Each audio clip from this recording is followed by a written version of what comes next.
पाकिस्तान चुनावों को लेकर लगातार चर्चा हो रही है कि आखिर अब पाकिस्तान में क्या होगा, क्योंकि पाकिस्तान में चुनाव तो हो गए, नतीजे भी आ गए और नतीजे कुछ ऐसे आए जिसने ये बता दिया कि पाकिस्तान में इमरान खान की भाई फैन फॉलोइंग जो है वो बहुत ही ज्यादा तगड़ी है। लेकिन सबसे पहले मैं आपको ये बताती हूँ कि फिलहाल पाकिस्तान के जो चुनावी नतीजे थे वो क्या कुछ थे। देखिए 266 सीटें हैं, 266 में से 265 सीटों पर जो है चुनाव हुए और उनमें से 264 सीटों का आंकड़ा जो है वो आपके सामने है। सबसे पहले जल्दी से आपको ये बता देते हैं कि आखिर सीटों के जो नतीजे थे वो क्या कुछ आए, कौन सबसे बड़ी पार्टी बनकर उभरा, कौन जो है वो साठगांठ में लगा हुआ और कौन जो है वो गठबंधन कर रहा है। सबसे पहले पीटीआई की अगर बात करें, यानी कि इमरान खान, क्योंकि जाहिर सी बात है आपको याद होगा कि इमरान खान की जो पार्टी थी उसका चुनाव चिन्ह यानी कि बैट जो है उसे चुनाव आयोग की तरफ से निरस्त कर दिया गया था, लेकिन बावजूद इसके जो पीटीआई के नेता थे वो निर्दलीय उम्मीदवार के तौर पर जो है वो चुनावी मैदान में उतरे और सबसे ज्यादा सीटें इनके पास यानी कि 101 100 का आंकड़ा जो है वो पीटीआई के नेता जो है वो क्रॉस कर चुके हैं।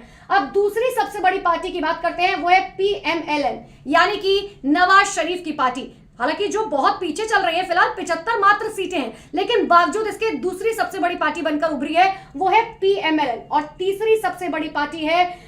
पीपीपी यानी कि 54 सीटें जो है वो पीपीपी के पास है, बिलावल भुट्टो की ये पार्टी है। अब आप ऐसे में समझिए ये तीन जो आंकड़े हैं वो इस बात को बता रहे हैं कि पाकिस्तान के अंदर अभी जो है क्या कुछ चल रहा है। ऐसे में इनके जो नेता है पीटीआई के यानी कि इमरान खान, वो फिलहाल जेल के अंदर है, उन्हें अब तक जो है कुल मिलाकर 34 साल की सजा हो चुकी है। लेकिन आप ये समझिए कि जेल में रहकर जो है उन्होंने वर्चुअल रैली की, वर्चुअल रैली में भी क्या कुछ हुआ, सिर्फ उनकी शक्ल जो है वो दिखाई जाती थी, फोटो दिखाई जाती थी और पीछे से ऑडियो मैसेज चलता था और बिना किसी रैली के, बिना किसी चुनावी प्रचार के जो है सबसे बड़ी पार्टी बनकर उभरे हैं इमरान खान की पार्टी यानी कि 101 सीटों के साथ। अब ऐसे में सबके मन में इस बात का सवाल उठ रहा है कि भाई सरकार कैसे बनेगी, क्योंकि नेता तो जेल के अंदर है। अब ये कोशिश की जा रही है कि 60 गांठ की सरकार जो है वो पाकिस्तान के अंदर बनाई जाए, यानी कि पीएमएलएन और पीपीपी ये दोनों साथ मिलकर जो है वो अब सरकार बना सकते हैं। जो मीडिया के हवाले से खबर आ रही है, पाकिस्तानी मीडिया के हवाले से, वो ये खबर है कि नवाज शरीफ और साथ ही बिलावल भुट्टो जो है दोनों के बीच में जो है मीटिंग्स हुई हैं और ये भी जानकारी आ रही है कि एक नया फॉर्मूला जो है वो तय किया गया है और नया फॉर्मूला वो है 2.5 साल का मुख्यमंत्री, यानी कि आप समझिए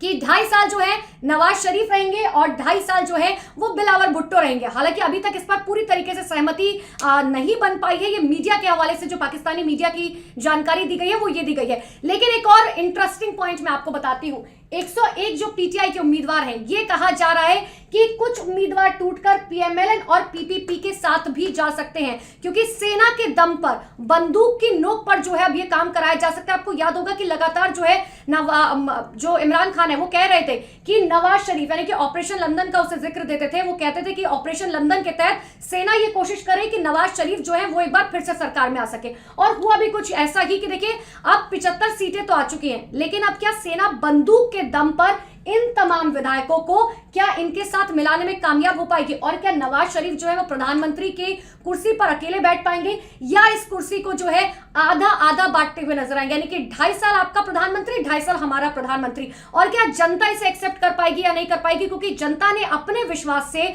जनता ने अपने समर्थन से जो है सबसे ज्यादा सीटें 101 सीटों के साथ पीटीआई, हालांकि जो उनके निर्दलीय उम्मीदवार है उनको चुनाव में जिताया है। तो आने वाले वक्त में पाकिस्तान के चुनाव में जो है क्या कुछ होता है, पाकिस्तान की राजनीति में क्या कुछ होता है, सब आपको बताएंगे।